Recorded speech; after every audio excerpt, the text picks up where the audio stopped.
Hello everyone, I'm Annie Gibbins and you're listening to Memoirs of Successful Women, the podcast where you get to hear candid conversations with fascinating women from around the globe who share aspects of their business and life journey, how they measure their success and what they have learnt along the way.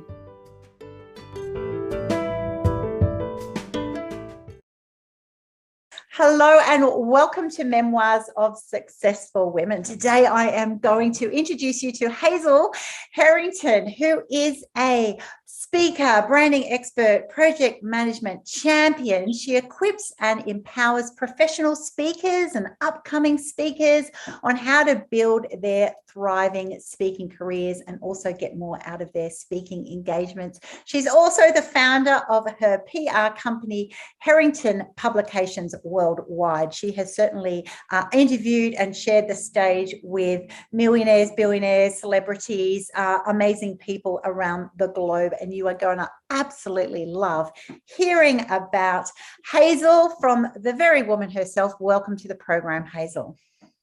Oh, thank you so much. It's a pleasure and honor to be here today, together as we equip and empower women to become the leaders that they were born to be. Absolutely, absolutely born to be. And I love starting with there that we're all born as these unique human beings who just have so much potential, bursting potential in pretty much any direction that you want to go. It's about finding your purpose, isn't it? And I'm really looking forward to unpacking your journey. And for those listening in, Hazel actually is the winner of the 2021, as in this year, top 100 most successful women. So this woman really knows what she's talking about and has been recognized globally for that. So let's start then, Hazel, on your journey to be this amazing person. Where did your journey start? How did you actually get into speaking and media, and how did you make that, your thing to actually be a leader in, a brand ambassador for? Thank you for that lovely introduction, Annie. Well, my journey started from Zimbabwe, and I would say my leadership journey. I started speaking at my business workshops that I was running in my restaurant. So I started off as an entrepreneur, then started running business workshops in my restaurant. And the first one was absolutely successful. I had 50 women. And it just started off with the passion to equip and empower other women that are struggling to meet the basic needs for their family. And so that's where it started. And then I started going into schools and running women's business workshops in every city in Zimbabwe, and in terms of career guidance programs as well. So then I moved to Australia, and I moved to Australia 7 years ago. And the amazing thing is that once you're a leader, you'll always be a leader. Sure. It's just a matter of overcoming the fear of the unknown, different cultures. And I needed to go out there and network with others. And lo and behold, I went on Facebook, and there was so many amazing women that I started connecting with. And I went to the first event. It was the Camilla ladies events. They're dressing all the beautiful dresses. I got my Camilla. I love it. Lots of flow. Exactly. And what a lovely introduction to Australia. Beautiful dresses, entrepreneurs, and that's where it started. And chatting, your network is your network.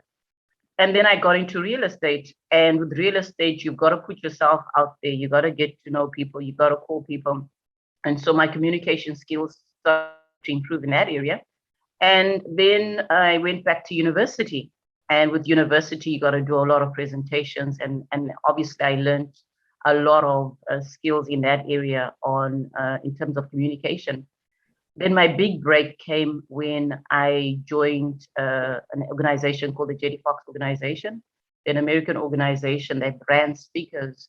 Mm-hmm. And to be honest, I had no idea that my career would skyrocket after, because they are excellent at marketing and branding. So so that's how it started.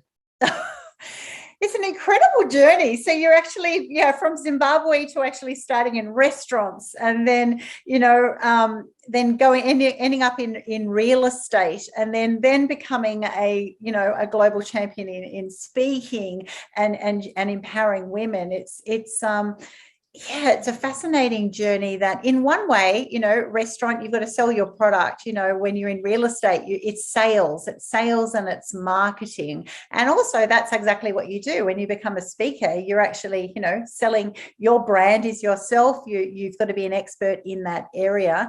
What have you found the difference of the learning? Let's go right back to when you were in Zimbabwe and you were trialing these things and you were becoming a leader in your own self. What were your biggest learnings in your early time while you're trying new things and becoming an entrepreneur? Oh, Annie, I love that question. Becoming an entrepreneur, you got to take a lot of risks. A lot of people didn't believe in me, especially my family. Nobody had started a business. And whenever I'd say, because my first business was a Christian bookshop, it was called Throne Room. And when I say, I want to, have a bookshop and sell books, and they started laughing at me. They would actually laugh. And I was like offended, because here's the thing is that a lot of entrepreneurs go through this fear of what people will say. Yes. But the reality is that that's what shapes us. There's the born leaders, and then there's those that have got to overcome effects and mindsets from generations. And the reality is it's usually the closest to you will tell you that it can't be done. But I did it. And then from a restaurant, I then sold the bookshop. From the bookshop, I then sold that and launched into a restaurant business. And by then, they knew I could do it. So when I said I'm opening a restaurant, they said, "Oh, yes, you can." And so, yeah. And I think with the restaurant, Annie, you've got to, in order to succeed in any business, you've got to become a totally different person. You've got to put in more hours. And we're talking about Hazel and brand women, to speak on global platforms, speaker branding. And I always tell them, the first thing I always say to them is that from today, if you want to achieve this, and if you want to achieve these smart goals, you've got to become a totally different person. You can't do what you were doing before. That is such a good point, that you can't be who you were before. In essence, we always are. You stay true to your essence of who you were born to be. But if you stay in the stage of life that you're at, or the thinking that you've previously had, or even doing things that have previously worked for you, you'll still be limited. If you really want to step into that next space and do something creative and new, even a new industry, such as your journey, that's right, from bookshops to restaurants to then real estate, you're going to have a mindset of constant growth and constant learning, and that daring to prove others wrong, yes, but also to be able to do it for yourself, because you want to learn and grow. You've got to stand above the naysayers, if you like. And so how did you approach that when you do? Because all of us have had that. I've certainly had that. I know every woman that I've interviewed on my show have said, oh, the naysayers, like you'll always get people who tell you why you can't do something.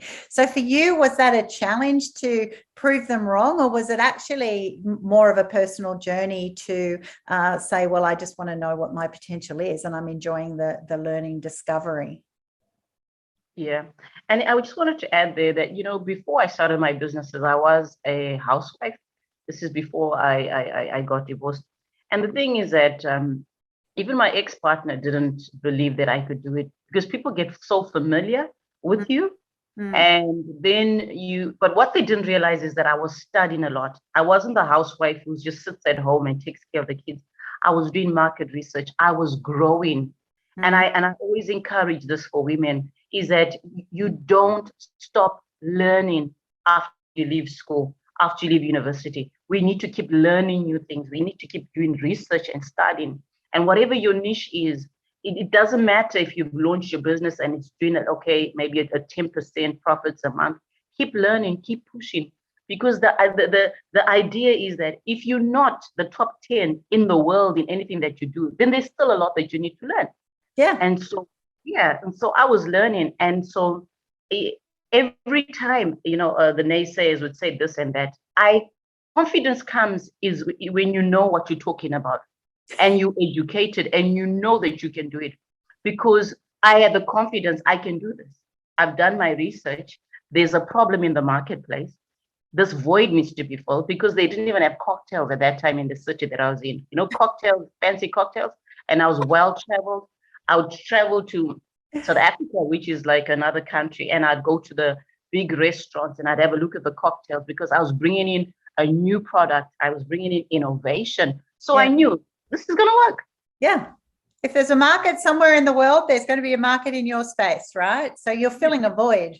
And that's what business opportunities are about. So you knew is possible. It's just for you to make that possible. That's right. You're not the person you were 10 years ago. You won't be that who you are today in 10 years. If you're on this journey of transformation, self-actualization, if you like, you are going to be constantly growing. And some of us grow and change a lot more than others. But it's interesting that people who've met you at a certain time have a default belief of, what they think you're capable of. And I love that journey of saying, well, you might be a bit surprised here. I think there's a lot more involved. When you said you were not just a housewife and you were learning all these things, how did you go about learning that? Did you do it online? Did you actually follow people? Did you follow their journeys? What was your revelation? What was the best way for you to learn where those skills and tips of where you wanted to go? Yeah, at that time, because we're talking about almost 12 years ago, and because my first business was a bookshop, I had books. I had a lot of books. So I'd order books. When I traveled to South Africa, I would buy books and I'd read. Leaders are readers. And going back to what you said, Annie, and I need to stress this point. Do you know that every so often I have to actually let go of people that don't believe in me? They don't see me the way that even I see myself. Because Annie, right now, I am a global leader. Whether people see it or not, I know who I am. And the reality is that I can't keep convincing people around me who just see me as the old Zimbabwean lady that was running a charity. I've changed. And some people I was actually offended when a family member said to me, no, I want that same Hazel. I said, she died. She died. She died. She was emotional. Yes. Yeah. She was timid. She was quiet. She used to go through a lot of emotional abuse. She loved doing charity work. She had a business. But I love the new Hazel. You know what I mean? I speak my mind, and I'm empowering other women.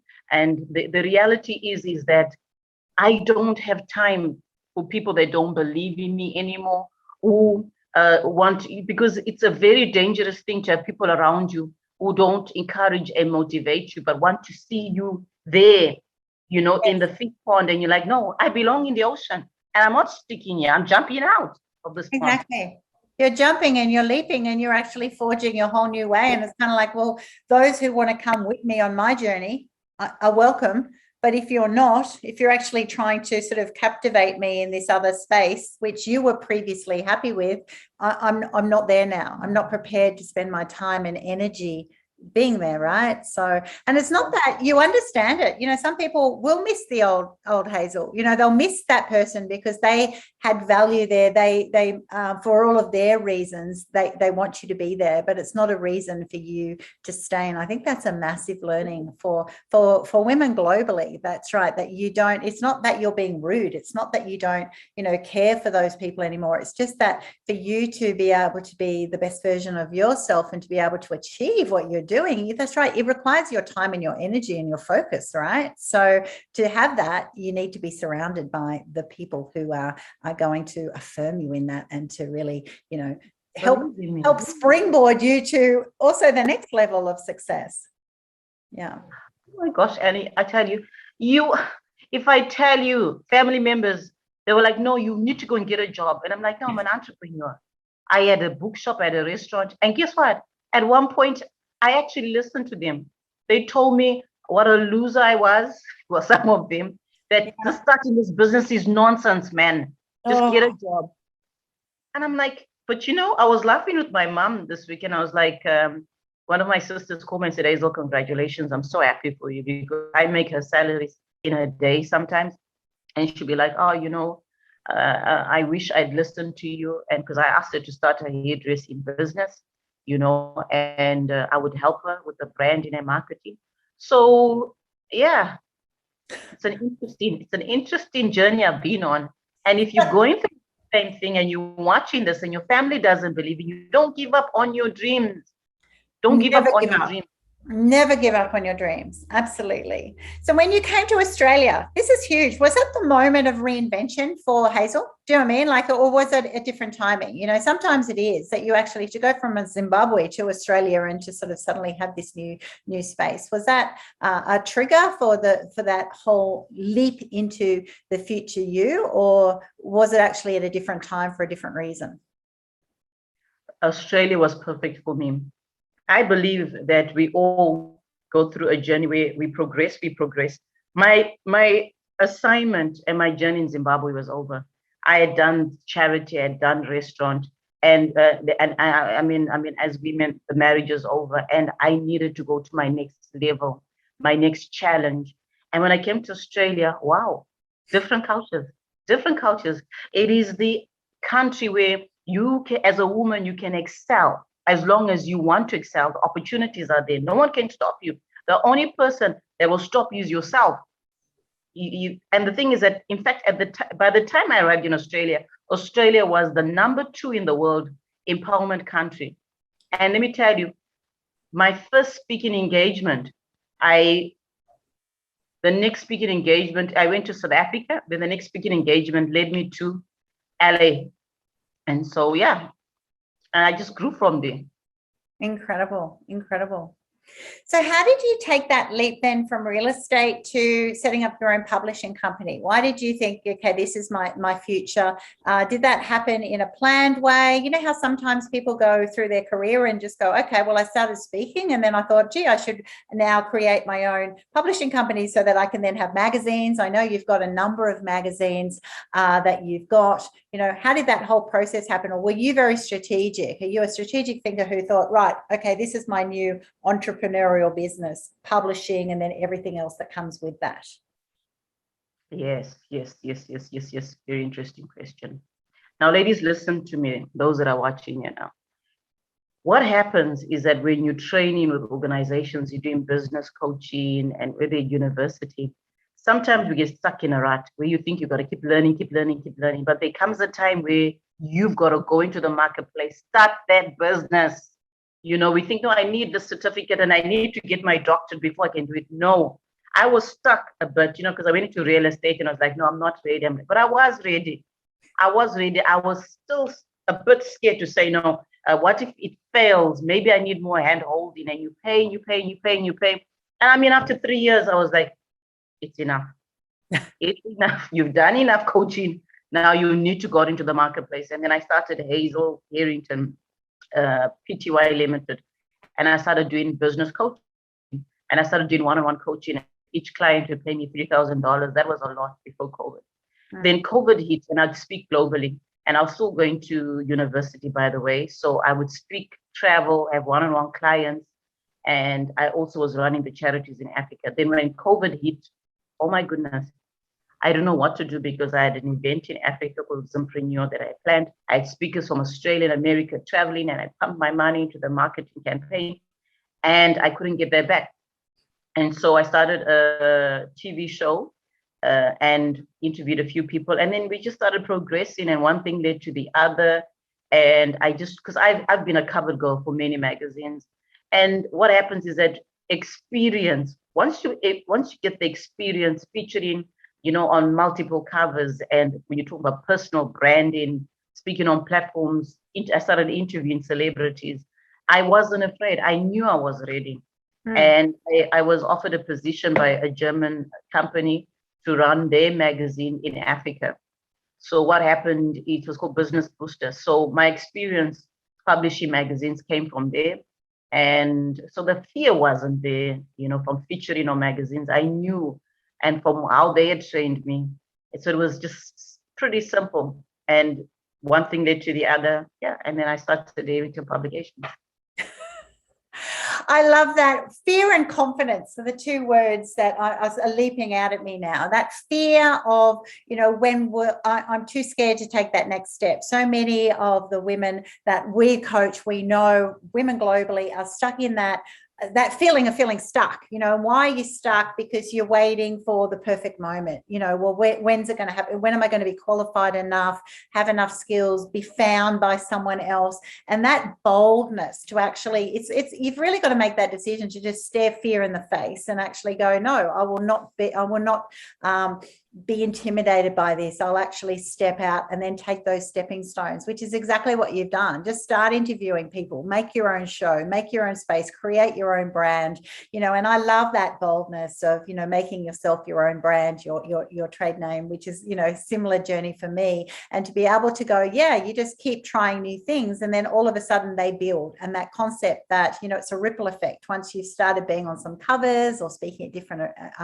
different platforms, then people will know you. And now I know you've got 4 different magazines. They are I Am Woman Global, Lady Politico, Lady Speaker Power, and Lady Global Power. I love it. You are just like, I am owning my woman's power. It's even in your wording, it's in your essence. And so do you feel like you're a bit of like you're steamrolling ahead now? Do you know what I mean? Like once you find that, once you take ownership of, okay, I am my own brand, I am leaning into what I want to do, I'm having success in that. Does it feel like the success speeds up?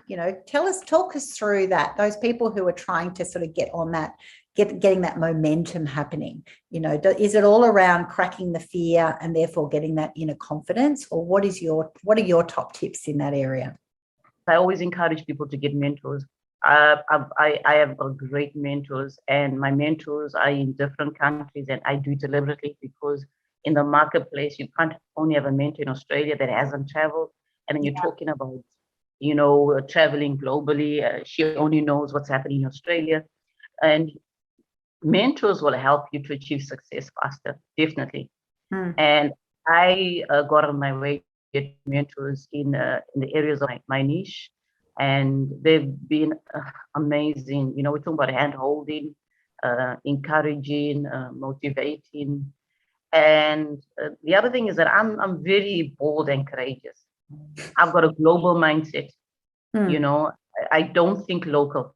Yes. And that's what I've been trying to do. I think global, because here's the thing: the difference between me and a local entrepreneur is just how we think. And it goes back, Annie. The greatest challenge women have is overcoming mental setbacks. I find my experience of women in Australia is that they follow us. They want to see it happen in America first, and then they want to follow. And my mission is, when I'm always speaking to the women in Australia, is that no, you can be the first to do it. Yeah. You can be the first. Yeah, we can be the first. But so this is why I always say that Australia, even as a nation, in everything that we do, we cannot continue to be followers. We are the head. It's okay for us to be pioneers in everything that we do. And so that is my mission. And so with every event that I have, I'm like, where's Australia? Where's Australia? And but it's not as easy as you think. Now that you are meeting and mixing with so many people globally, what have been the biggest differences in mindset that you've found from people who are really sort of commanding their own space in business, in life, in philanthropy, to those who do have that very narrow focus of what is possible? What I love is that I'm working with a lot of women that are not just looking at making money and profits. Just this morning, I was speaking to an amazing lady that's speaking on my platform. And at the end of it, I was talking about the charity that I'm launching for single moms. And she's launching a charity for what she went through. We're using our pain, to empower women. And so I'd just like to encourage women that are watching that it's okay to start a business, but leave a legacy, create an opportunity to empower others. And I love what you're doing, Annie. Even when you invited me to join the podcast, I was like, no, I'll find out more about how she's empowering women, because I know it wasn't a huge amount. But I believe when women come together for a bigger purpose, besides making money, we can achieve so much. And so that's what I'm feeling, is that even the same with you, Annie. You have your business, I have my business, and a whole lot of other women, but it doesn't stop there. We have said no. Now we take it to the next step. Our profits, our influence will be used for those that I need. I cannot provide the basic necessities. Yes. So I love that, and I love working with women that are doing that. So I love to find out more. Yeah. I don't take it for granted, you know. Yeah, I love that. And you can tell the difference. And for those who are listening in, that's right. Everyone I invite to come onto my program, I give them that opportunity to, you know, just give a little donation so I can send a care pack to someone in need. That helps me do pro bono opportunities. Like all of us at this, you know, in our space, it's wonderful to be able to have that opportunity. So with, you know, with opportunity then also becomes responsibility and potential to give back enormously. And that's where people sort of often think everyone's, you know, in there something for themselves. And yes, you want to be your best self, but you don't want to be selfish. You know, incredible joy comes from that opportunity to empower others, to grow others, to be proud of the legacy that you will leave one day on this planet, and to have the joy of actually watching that, watching people thrive, watching them have their aha moments, you know, watching them just go, oh my gosh, I didn't think that was possible until I heard Hazel Herrington talk on that program on that day, and that gave me the confidence. You know, that is the biggest buzz, really. So tell me more about the charity work that you're able to do then. So tell me about what inspires you, what are those charities, you know, and what are you able to do because of your positioning now? Oh, thank you, Annie. Ladies, you know, everything that we go through is never wasted. I don't know what you're going through right now. It may be drug addiction. It may be emotional, physical abuse. For me, I got divorced, but that wasn't the problem. That I struggled for a while financially, waiting for the divorce settlement with my daughter. It was hard as a single mom. And what I'm doing now is that I'm using my pain, my experience, and I've launched a charity it's just started, and we're launching it before Christmas to help single moms that are struggling. You will be shocked. You know, this is not Africa. This is not Africa that I'm talking about alone. We've got our branch in Africa. We have in Australia. We got India that's come on board. And today we had United Kingdom come on board. Women are getting $25 a week child support. And it is so sad.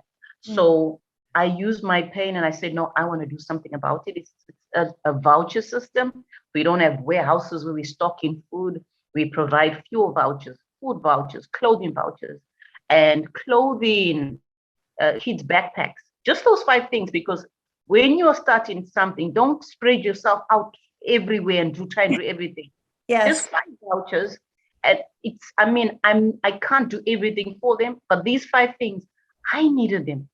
I needed them. And so fuel, I needed to take my daughter to school. And sometimes the light was, it was yellow. And I didn't know where the next bunny was coming, and I begged my mom. And I'm talking from experience. Your pain can save another woman. And I'm so excited. I'm crying because I didn't know that my pain would help other women. And it's a funny thing, but I actually want to thank my ex-partner for every time he didn't send through, because it's been turned around for good, you know. I'm not saying thank you sarcastically, but, you know, it just brought those memories. My child had holes in her shoes. And she'd say to me, Mom, and she was just stepping on the ground, embarrassed, no pins. And that's why we brought the backpacks. And whatever your pain is, you've overcome it. And you don't even know what to do. You want to start a charity. You use your pain to empower the next woman. And you know what I love about my story? It was public. The disgrace, the shame, so that no one can say, oh no, it was something normal that happened. It's a miracle. It's a miracle. I saw her struggling. My car, do you know, if I tell you my car, the brakes, I wore out my brakes to the last. Oh my gosh, I want the women that there's a woman watching that's going through the same thing and saying, Hazel, it's so hard right now. You're gonna make it. You are going to excel. You're gonna make it, and you're gonna turn it around for good to empower another woman. And it's called Treasures in Heaven. And we're launching before Christmas. Oh, I love that. Treasures in Heaven. Wow. That is beautiful. And where does that name come from? Why did you name it Treasures in Heaven? Okay. It's stemmed from my faith. Okay. I'm a Christian, and there's a scripture in the Bible that says, where your treasure is, that's where your heart will also be. Mm-hmm. And it also says that true religion is looking after widows and orphans. You know, it doesn't matter what religion that you are in, but true religion is giving back. Yes. Where is your heart? And it goes back to what we were saying, Annie. Where is your heart in all of this? Is it just about, yourself? And I think that we owe society to give back. Even as moms, that's why we love Neighborhood Watch. We are the entrepreneur women watch. That's what I would like to say. And Annie, if anything, if you're listening to me today, do something for good. Do something, do something with what God has given you. Look at what's happening around the world. In case you didn't realize, things are changing. Things are changing. And we've got women there that have got different needs. And even if you don't have money, you've got your hands and your feet. Go and volunteer somewhere, I think it's just move, right? Just take a step. That's right. You can sit where you are and just go, you can be in the worst stages of despair and be totally broken, and many of us who have these driving passions, this drives me, of being able to be a champion. I had 4 kids in 2 years. I had 2 sets of twins, my early 20s, and I had a lot of naysayers, and I was in a fantastic marriage, but had some sexual assault and other traumas in my life. And so it's actually going, no one wants that. You're not ever saying, gosh, I'm glad. When you say, I'm glad this happened. No, at the time it's like, oh my gosh, this is just the worst. But at some stage, if you can turn whatever your pain point has been, and we've all got different pain points, and it's never a competition and it's never as if, oh well, mine's not that bad as someone else. It's not about that. It's actually saying, well, because I have survived through this, I've transitioned through this time,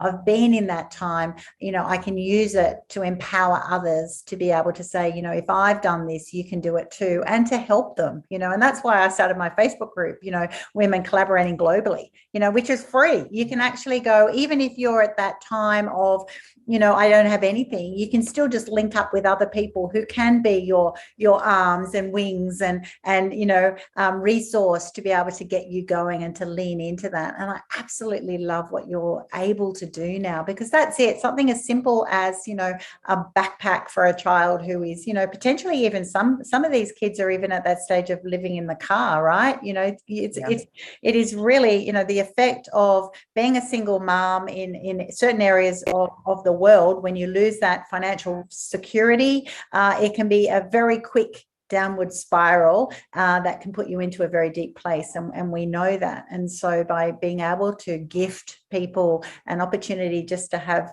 that support, at their time of need, will be life-changing. I'll remember that forever, and so the blessing you are, Hazel, to be able to have an opportunity, a charity, to be able to make that happen globally is absolutely wonderful. So how will people be able to contribute for that? Are you asking for, products, financial support as well as people to be able to know about it to receive? How will that work? Okay. Well, firstly, we're asking people to come on board and partner with us. And this is how they can partner with us. Obviously, for the different countries, for the directors, we need field officers that are going to go and visit these women, obviously take their details. It takes fuel, and we want to be able to make sure that they are comfortable as well. And then it's a strictly online system. And how it works for the viewers now we're not talking about organizations that are going to come in partner for the running cost of the business, is that now, let's just say Annie wants to empower a woman in, I'm not going to say Australia because that's too easy, in India. She just goes onto the website Treasures in Heaven. It's not yet online. She goes onto Treasures in Heaven website. She'll see there's a voucher system. There's $20, $50, $100, and then she'll click on $20 voucher. It can be fuel. She chooses. She'll choose clothing. She'll choose shoes for kids. And then what she does is that she clicks on it, and then she clicks the country she wants. I want India. That goes through our system. It goes through our database, and then that goes through to our India office. And these women receive vouchers every week. We are not giving cash. It's strictly, we don't have warehouses, but we partner with people like Kohl's, Maya, because they provide the clothing. So obviously it's important to be partnered with the right people that are not too expensive. Fruit and veg companies. So that's what we're doing. And it's so simple. It's so easy. We didn't want the hassle of having a warehouse. I mean, yes, people can donate backpacks, that's fine. We're not saying don't give it to us, but how the system is going to work. Simple, easy. It is so simple and so easy, but also so big vision for being able to make that happen. Because that's exactly it. When you get the right partners, they have these products.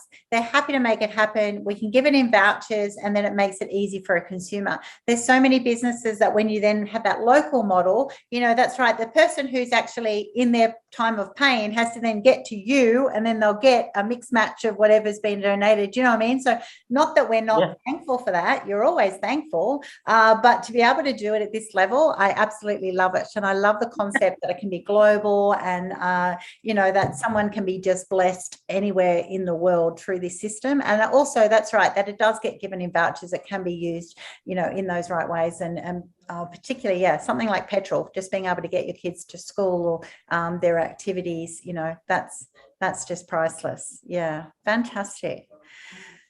So, so where to from here, Hazel? What do you do next? You've done this incredible journey. You're now speaking all around the world. You're one of the top 100 most successful women doing in your space, doing what you do. You're now having the opportunity to meet with people. No one would be impossible, right? Once you get to this mindset of, well, I'll just see if they're available. I'll see what can happen. Where does your mind start going of what is truly possible above even what you're doing with the charity work and with your magazine? Okay, so like I said, end of this year, we're launching the charity. We're going to be going to different countries, but we are actually gathering together with former first ladies in Africa, and we're going to be running different events, discussing how we can empower women, because that's where I need to be, because I'm affecting a certain segmentation, that's in the marketplace. But now we've got former first ladies. Obviously, they've got influence, and we're working on bigger projects. And now we're talking about nations. I've always known that I'm called to the nations, and I'm called to be a woman of influence. I want to use my influence for good, and try and make sure that I keep my morals and my ethics, And in my journey as an entrepreneur, not everybody's gonna like you. It's useless to think that everybody that you meet is gonna like you. But building strategic partnerships and empowering women, I feel so good empowering women. I'm running the Lady Americas next month, and when I'm speaking to them, like, you're gonna bring this, you're gonna speak, and you're gonna smash it. For some people, like, what are you doing? I'm like, I love it. I love it because I used to be there. So I'll do that until February, and then we start doing the events with the former first ladies. I've got some Australian ladies. I said, whatever you're doing in Africa, I'm in. I'm like, okay. So I put their names down. So if you are a businesswoman and you want to partner with us for projects in Africa with ladies, contact Annie, and then get in touch with me, or email me at info@herringtonpublications.com. com. And yeah, we're looking forward as a group from Australia. Let's do this, a group Australia going to Africa, meeting these former first ladies, and we're going to do a tour. I know that right now we've got Ghana, South Africa, Kenya, and South Africa. So we will do probably a week and go to the different countries, and then we'll see what happens in 2023. So you're welcome. I would definitely come join you, Hazel. I'd love to be involved in that. And I'm sure as so many other people would love to as well.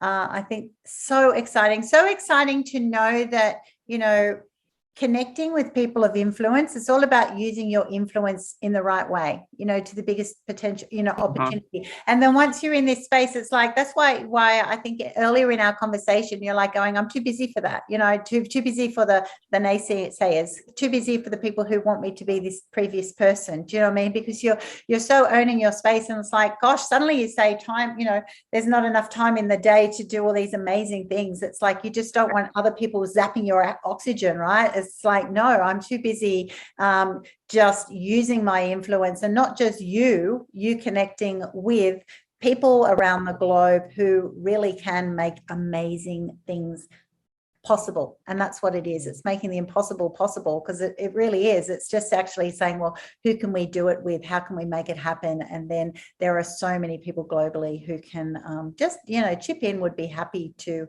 help people out. Absolutely fantastic. So I'm going to ask you to, who have you interviewed that you have been most inspired by, and why? I would say Mel Gibson, followed by Charlie Sheen. Okay. I'll tell you why. With Mel Gibson, I actually cried. He was my first celebrity interview. And why I cried before I went on stage, because I couldn't believe I had arrived, where I was, and I was just about to interview him. Yeah. And whether we'd like to believe it or not, hard work will actually take you before kings and people of influence. It took hard work and investing in myself. And when I interviewed him, he actually wanted to find out more about myself. I thought I would be doing all the asking, and he wouldn't even be interested to hear my story. He had actually done a bit of background, and as we talked about Zimbabwe, even before I started talking to him about his story. And so that was just lovely about him. He's very gentle and a man full of wisdom. Charlie Sheen shocked me. He has a charity, and he also, loves to help. And obviously, I found that out before the interview, and he talked about it with so much passion. Mm-hmm. And it made me realize, don't judge a book by its cover. Yeah. Yeah. And when he talked about it, and he talked about, people judging a book by its cover, people judge you before you open your mouth. It's the same thing being a woman of color. It doesn't happen everywhere, but sometimes we have to work harder because we judged even before we speak. And so we both learned during that interview that, it's important to get to know someone first before you judge them. Mm. Yeah. We all know that once you tap under, go under the hood, you never know what's happening with people, and people are really interesting. And that's what I think it'd be amazing to be in your position, interviewing so many unique human beings who must get frustrated themselves just having this image, but they have to rise above that, right? At the end of the day, it doesn't matter what other people think of you. You just want to be leaning into your genius zone. So what about the first ladies then? For that role, do they really see that as an opportunity? Are they hard to engage to come on your journey, or are they actually usually like, I would love to use my positioning to do greater good? Well, I do communicate with, especially there's one lady that I communicate with regularly. She's just so lovely. She wants to use a story to come and speak on our platforms. And so I think their journey is just like us. We're talking and we're empowering the next person. They've also built foundations, and they're doing powerful stuff around the world. And so I think for people, for where I'm at, hearing what she's got to say is important. The obstacles, the challenges that they went through. Because I mean, like I said to you, right now, our focus is on our communities and, but they've got like nations, and I cannot imagine what that's like. So yeah, it's exciting. Yeah, a nation of young girls who look to them, incredible responsibility and an honor to be positioned in that way, and then to be able to then capitalize on that well into the rest of their lives once you've had a position like that, of what you can then continue to give back and to do so with other like-minded women around the world. Wow. Well, it's been such a joy to interview you today on my program. What are your final top tips of, this podcast is called Memoirs of Successful Women. So for the women out there listening at all different stages of their life, they might be, stuck in a really challenging situation. They might be on their journey, still trying things, back in the days of, okay, I'll try this and I'll try that, trying to find their true purpose. What is success for you, and what advice can you give them on following their pathway to success? Yeah, I think for me, success is to be healthy physically, mentally, psychologically, and not being a mess, pretending that everything's okay, because I did a lot of that. I used to pretend. I'd be on a stage somewhere speaking to 9,000 people, but things were not okay. Number one, talk to people. Talk about it, don't keep things to yourself. That's the first thing. And this includes those that are going through physical violence and, domestic violence, that kind of stuff. Number two, success. I'll give you 5 success tips that have helped me. Number one, I think I said that to Annie, that in order to become an expert, an authority in your niche, you've got to work harder. You've got to put in, I would say, an extra 3 to 4 hours that you're putting in right now, and you'll see how you'll grow. Second thing is have smart goals. Write things down. I get highly annoyed when I go to meetings and we watching something with powerful people and you don't even have a pen and a paper. For me, that's lack of wisdom, because you think you can remember everything. That's not true. Write things down. Set your SMART goals from the most important to the least important, and then start working on your goals. Number 3, if you fail, it's okay. Now you know how to do it. Because we're talking about negative setbacks, fear of failure. Everybody has failed at some point. I know, Annie, you and I, we started something. It didn't. Even some businesses, won't even take off. Yeah. You learn from it. Yeah. Number 4, create the balance between life and family. Success is not just about money. That's the most important thing you're going to take away from this.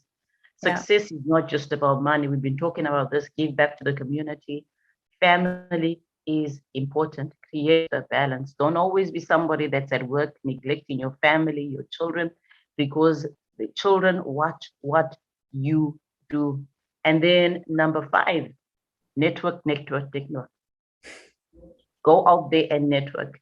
And I know because of COVID, it's a bit difficult, but go on social media. Don't be afraid to go on LinkedIn. These days, we meet people online in everything that we do. This thing of being silent and in the background and saying you're just a watcher and you've got your online business. You have no business being online and nobody knows about your business. That's what I'm saying. So network and invest in social media marketing. Yes, those are my tips. Oh, they are top tips, Hazel. That's right. Don't be the best kept secret ever is the message. Just if you're a president, let's unwrap you, right? Let's just see the essence of who you are. Let's start sharing that with people. And even if you feel that you're just totally, humbled amongst the midst of people, you know what? That's right. The online community allows them to be right there. Hazel is right there. I'm right there. Just come and don't just watch, engage. Say hello, make yourself known, Tell us what you love. Show your passion, show your drive, let people see your energy, and amazing things will start happening. And also, I love what you started there of just put in that extra effort. That's right. There's so many people think you're lucky. It's amazing how lucky people are who work bloody hard, right? And they do. That, it's blood, sweat, and tears. It's learning, it's crying. It's like, wow, I thought I was on the right path, but then now I've learned something. I'm going to choose not to be a failure. How can I turn that so that my next learning opportunity? Do all of those things. That's right. Be proactive in your goal setting. I love that. Knowing how you're going to measure those goals. What are we actually here for? How am I using my time? How can I contribute? How can I learn? The fact that it might be financial or it might be unfinancial. I absolutely love that. Top tips today. It has been such a joy to interview you on my program, and I'm wishing you all the best on your future success, Hazel. I'm looking forward to following your journey, and I'm looking forward to being part of that global community of women just making amazing things happen. What a blessing you are to this world. Thank you so much. Thank you, Annie. I've had such a great time on your show. I didn't even feel the time pass. Thank you so much. It's a pleasure.